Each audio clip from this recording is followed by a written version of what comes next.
Data collection procedures.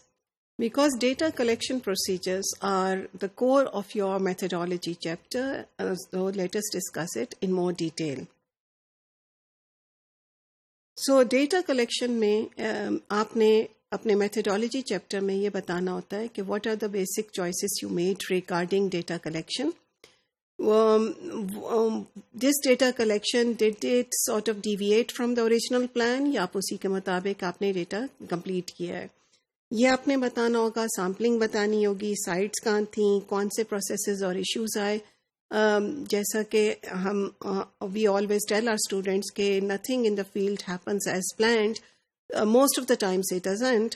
तो आपने उसी वक्त अपने प्लान को थोड़ा सा मॉडिफाई करना होता है. यहाँ पे एक एग्जांपल उसकी अगर हम ये कहें कि आपने फ़र्ज़ करें इंटरव्यू लेना था पेरेंट्स का, and when you go went into the field you just realised कि कई बच्चे ऐसे हैं जो कि ग्रैंड पेरेंट्स के साथ रह रहे हैं, वहाँ पेरेंट्स नहीं हैं. कुछ ऐसे थे जो उनके अंदर सिंगल पेरेंट फैमिलीज थी. तो how did you go about it, या फिर वालिद अवेलेबल नहीं था, तो वो सारा आपने बताना होता है कि फिर उन घरों को सैंपल में शामिल किया गया या नहीं किया गया. तो इस तरह के इश्यूज हमने सब डिस्कस करने होते हैं.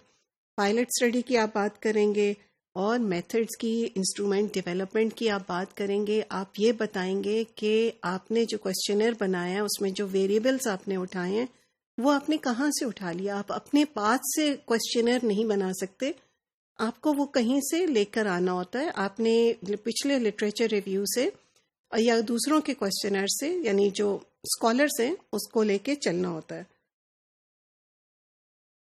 तो यू नीड टू डिस्कस कि वो आपने किस तरह से उसको अडैप्ट किया, ओरिजिनल में क्या था, आपने किस तरह से अडैप्ट किया. You need to put in there.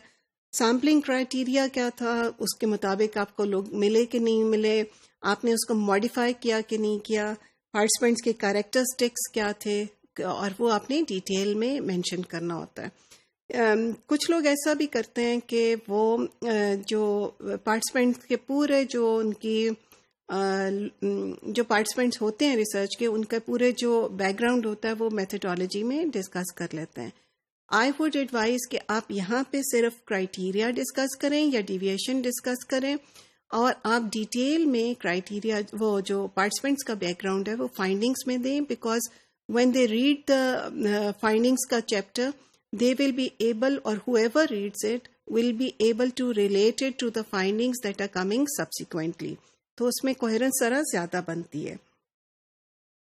You have to justify the size. किस तरह से जो साइज आपने चूज किया है पार्टिसिपेंट्स का वो काफी होगा आपकी रिसर्च के लिए, या वो आपकी रिसर्च की लिमिटेशंस में आएगा. लोकेशन आपने किस तरह से चूज कर लिया कि मैं सिर्फ लाहौर में करूंगा या कराची में करेंगे, सिंध में करेंगे, रूरल में करेंगे.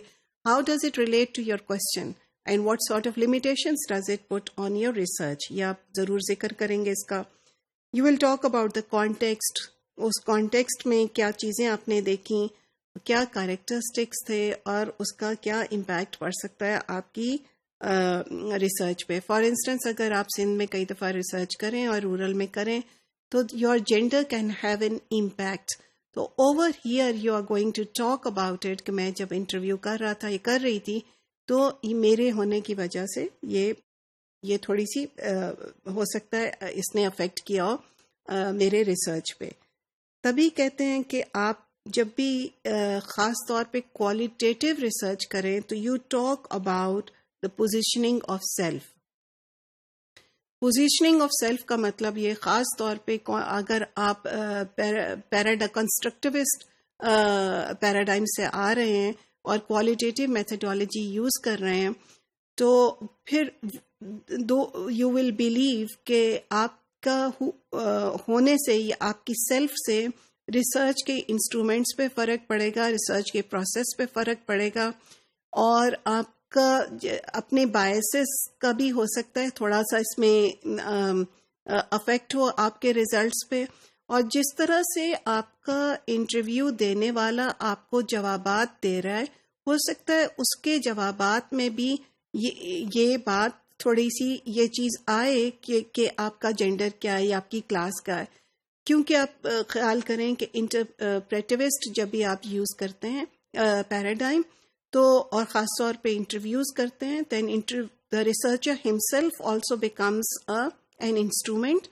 اور ہم اس بات پہ بلیو کرتے ہیں کہ سبجیکٹیوٹی جو ہوتی ہے وہ افیکٹ کرتی ہے آپ کے ریزلٹس کو. تو یہ اس کی تھوڑی سی لمیٹیشن بھی ہوتی ہے، لیکن آپ بتائیں گے کہ اس لمیٹیشن کے ساتھ فائدہ اس کا یہ ہوتا ہے کہ یہ انٹریکشن جو ہوتا ہے یہ زیادہ ان ڈیپتھ ہوتا ہے اور فرسٹ ہینڈ ہوتا ہے.